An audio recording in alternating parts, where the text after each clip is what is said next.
There's some Bordeaux in this house, there's some Bordeaux in this house. I don't know, it never gets old for me. Yes, there is some Bordeaux in the house, okay? And I just want to say some things about Bordeaux real fast because I'm kind of surprised when I'm dealing with customers at the wine shop or at the restaurant or even at the kitchen table. It's like people sometimes don't get this super kind of basic thing. So if you're a wine person, you're gonna be like, oh, I get it, super basic. But I always kind of feel like I'm talking to like the non-wine people. I just want you to know, Bordeaux is basically three things. One, it's a city, and it is also a wine region that surrounds that city. And then three, it's a wine. So people will say like, hey, I'm drinking a glass of Bordeaux. If you're drinking a Bordeaux and it's red, it's gonna be basically a blend of 5 grapes. Not often you find 100% of one grape, although it does happen, but whatever. But generally speaking, or overwhelmingly generally speaking, I should say, Bordeaux is a blending region. You're gonna have 5 grapes there. There's a couple others, but there's really only 5 you need to know. Cabernet Sauvignon, Merlot, Cabernet Franc, Petit Verdot, Malbec. Now, when I think of Bordeaux, I think of some of the most highly sought after, ageable, collectible, expensive,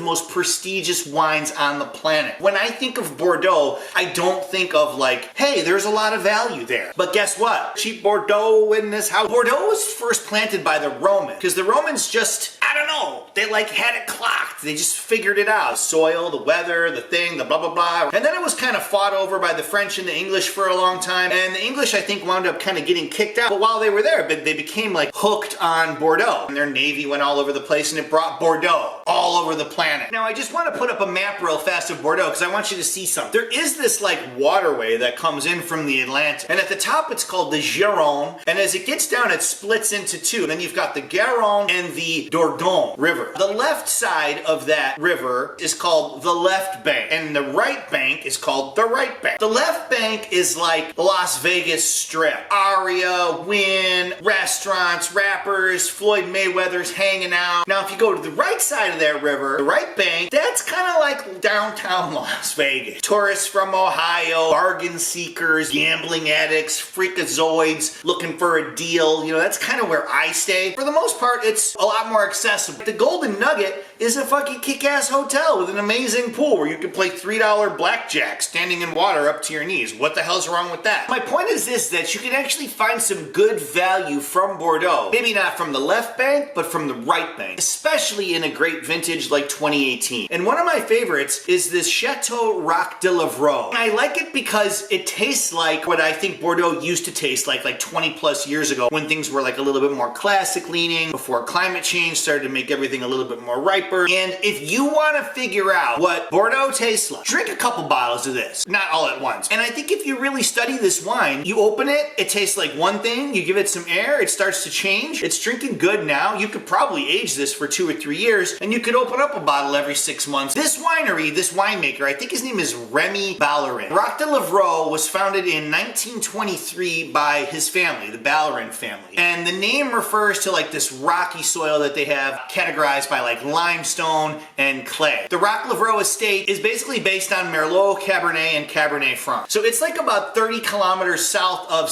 Emillion. So this is in a little bit of like a no man's land. Now, if you're a wine producer in Bordeaux, there's a lot of competition. 700 million bottles a year coming out of Bordeaux. There's like 10,000 producers. So if you're not in like a fancy appellation like Pauillac or Margaux or Saint Eustache, on the right bank Saint-Emilion or Pomerol, you don't have the right address per se. What you can do, and what they've done, is they've applied for and received Bordeaux Superior status. Basically, Bordeaux Superior, it just promises you like a superior version of like a regular Bordeaux AOC one. You need to have older vines, densely planted vineyard, lower yields. They want you to pick at a certain ripeness level. Your alcohol by volume has to be over 10.5%, and you've got to age the wine for a minimum of 12 months. So before I just talk my head off, too late, let's check this wine out. So I just want you to see, it is pretty dark. It's like opaque, maybe just at its core.